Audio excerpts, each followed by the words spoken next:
Senhor presidente, deputado José Luiz Lance, senhoras e senhores deputados. Hoje,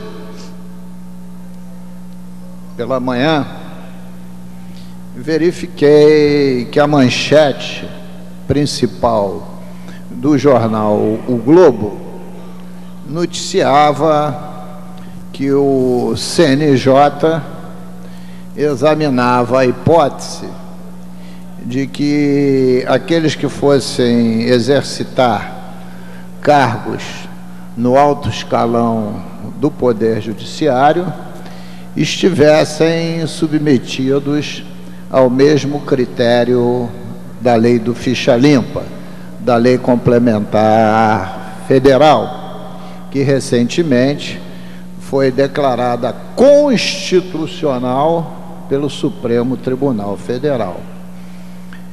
Claro que vi isso com muitos bons olhos, mas preciso alertar que o CNJ precisa conhecer que aqui no estado do Rio de Janeiro, isto é um preceito constitucional que está incluso no inciso 29 do artigo 77 da Constituição do Estado.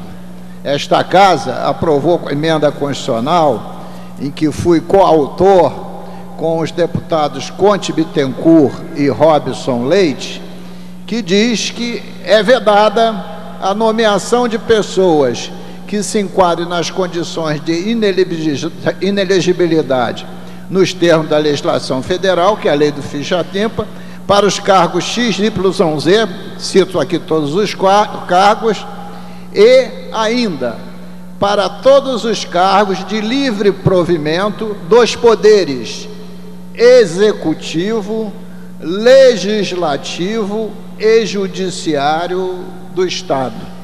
Por via de consequência, esta emenda constitucional promulgada em 2011, que tem o número 50 de 2011, já diz claramente que nos três poderes, no executivo, no legislativo e judiciário, as regras da lei do ficha limpa também valem para aqueles que forem assumir cargos no alto escalão. Ainda mais, senhor presidente, esta casa aprovou e o governador sancionou a lei complementar 143 de 9 de janeiro de 2012. O autor desta lei foi o deputado Newton Salomão e eu fui relator do substitutivo à mesma na CCJ. Ela regulamenta o inciso 29 do artigo 77 da Constituição do Estado. Então, a lei complementar regulamenta a emenda constitucional. E também na lei complementar, ela diz o seguinte: regulamenta o inciso 29 do artigo 77 da Constituição do Estado do Rio de Janeiro, que veda a nomeação de pessoas que se enquadram nas condições de inelegibilidade nos termos da legislação federal, leia-se, lei do ficha limpa, para o alto escalão da administração pública direta e indireta dos três poderes do Estado do Rio de Janeiro.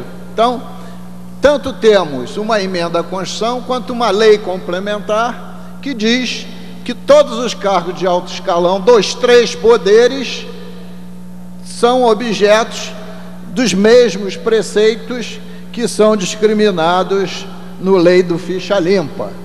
Então, aquilo que o CNJ agora vai buscar para o Brasil já é lei no Estado do Rio de Janeiro, por emenda constitucional desde 2011 e por lei complementar desde janeiro de 2012, mesmo antes do Supremo Tribunal Federal ter declarada constitucional a lei da ficha limpa. Os impedimentos já existiam para os três poderes aqui no Estado do Rio de Janeiro, inclusive o judiciário.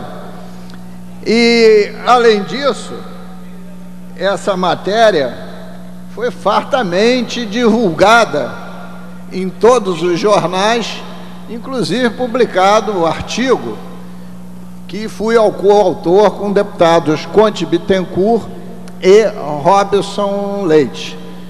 Estou fazendo essas afirmações porque muitas vezes essa Casa Legislativa procede avanços na legislação e passa despercebido de todos.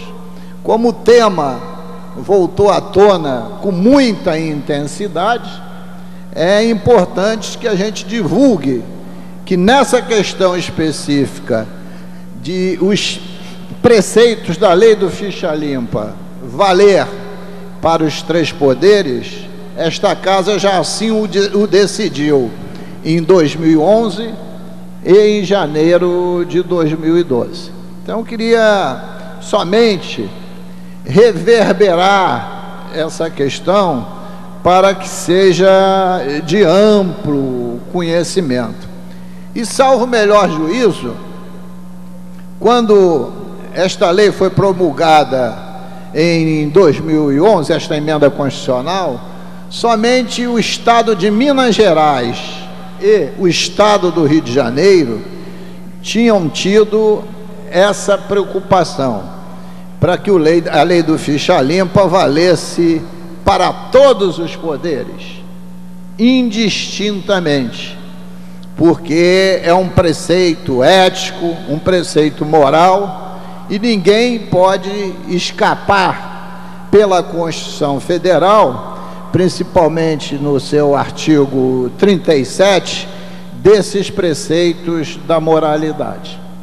Então, concordo que o CNJ avance nos estados brasileiros que ainda não têm legislação para valer os mesmos preceitos para o Tribunal de Justiça, mas alerto que aqui no Rio de Janeiro esses preceitos já existem. Inclusive, com a chegada aqui do deputado Robson Leite, que foi coautor da emenda constitucional, fica mais claro e vivo o avanço que nós fizemos e que agora o CNJ quer promulgá-lo para o Brasil como um todo.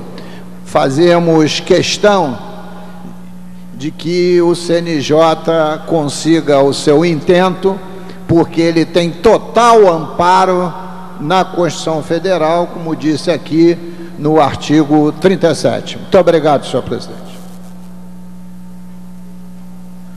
Próximo orador inscrito, o ilustre deputado Nilton Salomão.